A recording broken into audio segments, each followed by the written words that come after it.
What an incredible month. Congratulations on winning the Sky Bet Player of the Month. And you're a bit of a 90th minute goal king, aren't you? three goals in the 90th. Just tell us a little bit about that. Yeah, my last three goals have been, in the 90th minute. I don't know how it's come towards that, but I just had that luck in the box really. I think staying alert, and just when the balls came to me, I was just ready to put in the back of the net. It was just, I think it was important as well. What was the first goal? Was it West Brom? It was West Brom. Yeah, West Brom, late equaliser, wasn't it? Yeah, so that was good to get the point for that. That was a tough game as well. And then the Rotherham one, I got 4-3. What was that? 3-2? 4-3. So you scored so many goals, you guys. You lose count, don't you? Memory's not the best. But yeah, I think it's been very important. I've been working very hard in training on staying composed in the box, trying to get my first touch to be right so I can get a clean shot off. So yeah, it's all down to me and Granny really. Yeah, and I mean even the Birmingham one, of course. I mean, although it wasn't the winning goal, it was the third and very important goal because, of course, we went 2-1. You never know, do you? Yeah, exactly. That was a good goal as well. But it says something about the mindset, doesn't it, of the team? The fact that you keep playing, you don't know when you're beaten, and when teams score against you, you respond, and you've been particularly free flowing in terms of scoring goals at home. Yeah, when we concede as well, it's just about keeping our head. We know we're going to get another goal if we stick at it, and yeah, if I come on from the bench, my job is just to come on and try impact the game and try get a goal for the team. I mean, one of the things that's really impressed me about Ipswich this season is your ability to respond to what's been happening. I mean, you guys set off like an express train yourselves in Leicester. You sort of built up that double-digit lead, didn't you? And then, of course, Leeds and Southampton responded. And then you ended up slipping down to fourth. And I have to say, I'm going to be honest, I thought maybe you haven't got the squad and oh, here we go, you're going to slip down. But you've come up with this incredible run that sort of defying logic. It's remarkable. Well, just tell us what's that been down to. And, there must be obviously incredible belief in the camp that you actually can pull this off and get promoted. Yeah, I think with us as a team and how we are as a group, I think it's just down to humility and how we are off the pitch. We try to be as humble as possible, but at the same time, we want to, punish teams and just perform at our very best. So I think, how we train during the week, it shows during the game as well.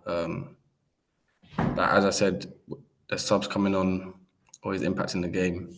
When there's like 8 minutes to go from added time, that's when we think we can get a goal. And there's been times, obviously, you've seen we go like 1-0 down, but we always keep our head. And yeah, we just try to create as many chances as possible. So that's the main objective. Obviously, Omari, this is you're here on loan. You're 20 years of age, so still very young. Can you tell me about your education at Ipswich this season? First of all, why did you go to Ipswich in the first place? And just talk me through the season in terms of what you're learning and how you're developing as a young player.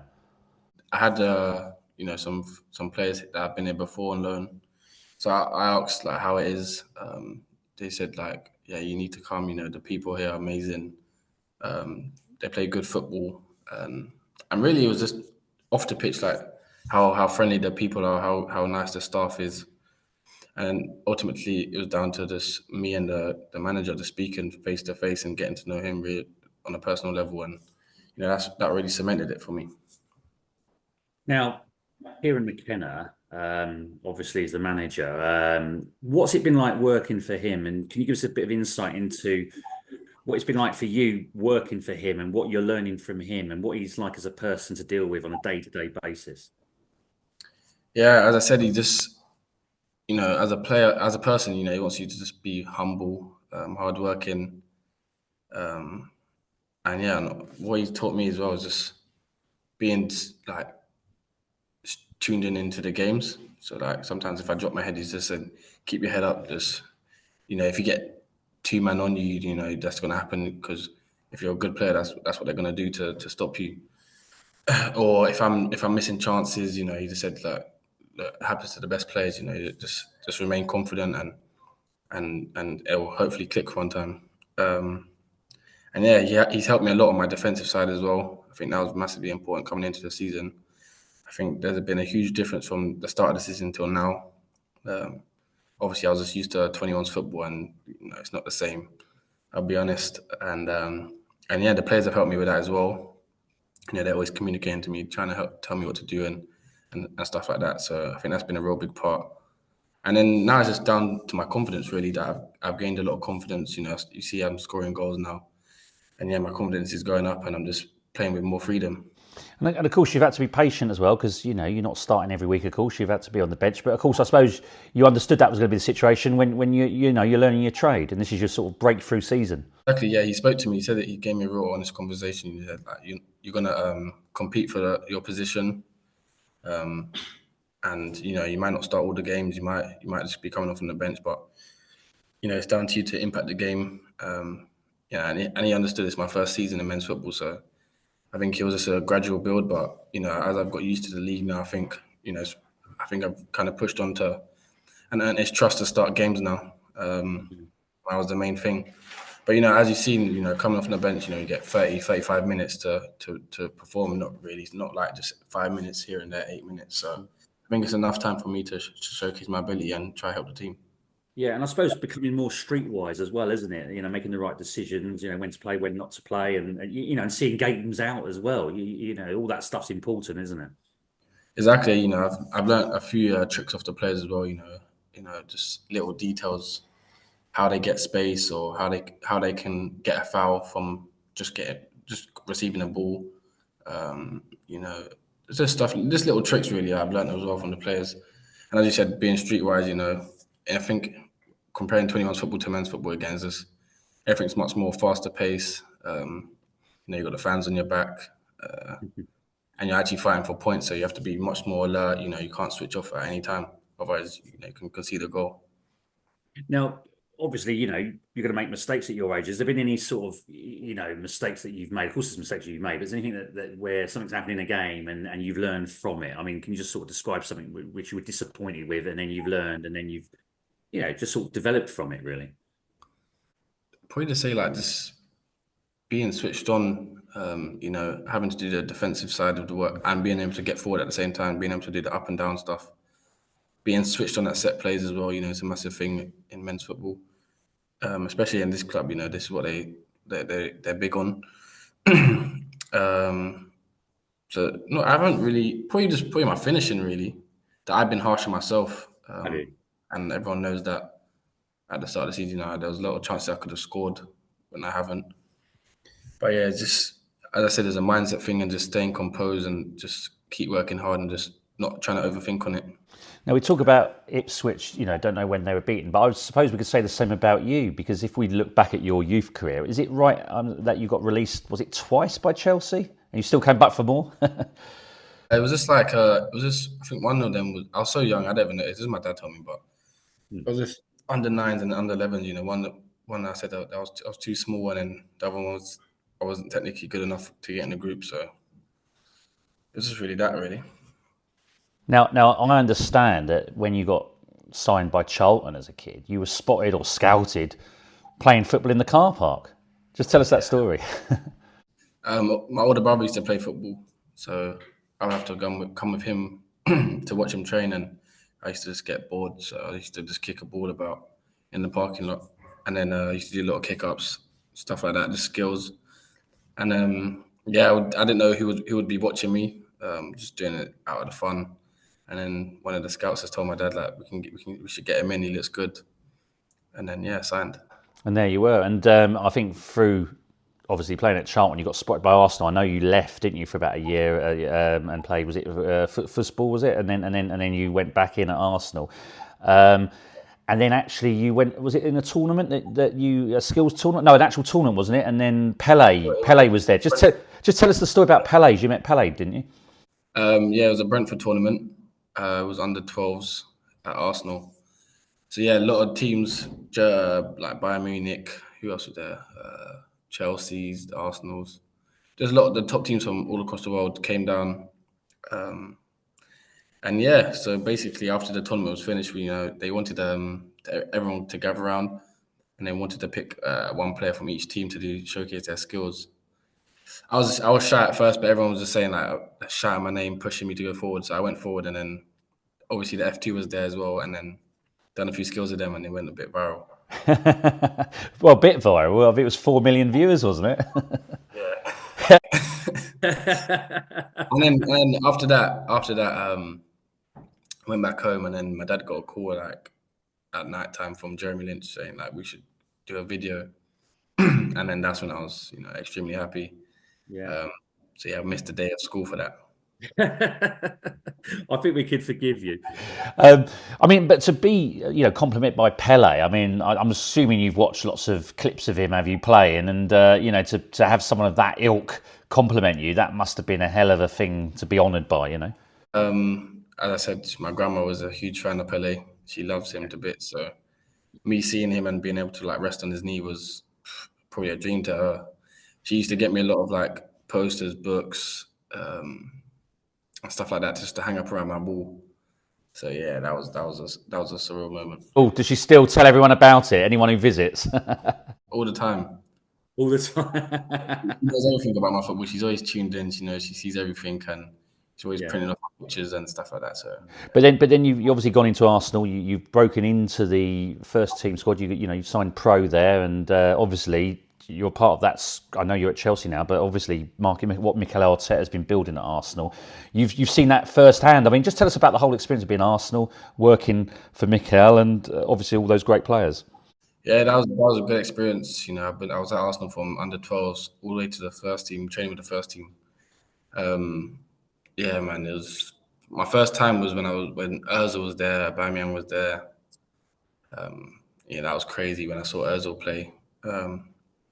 And then once I started performing in the under 21s, I was getting a bit more recognition, and I was training with them a lot more.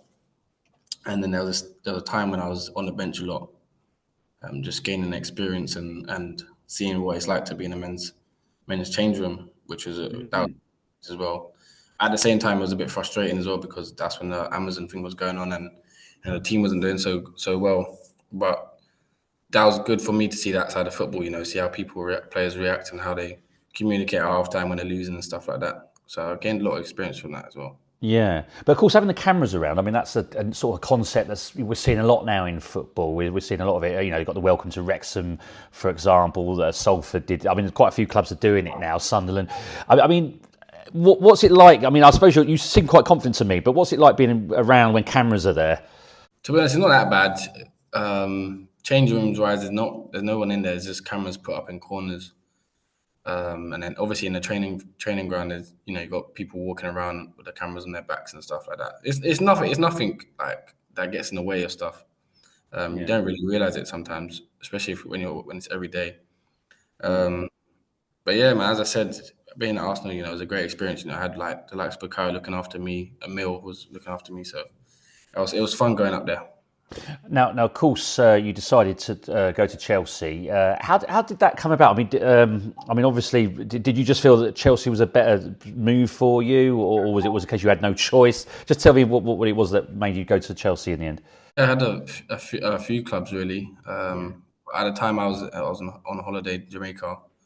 My dad and agency was talking to clubs, and yeah, we spoke to Chelsea. They gave me I spoke to a few clubs. They gave me a good rough idea of how it's going to be in the first team and stuff.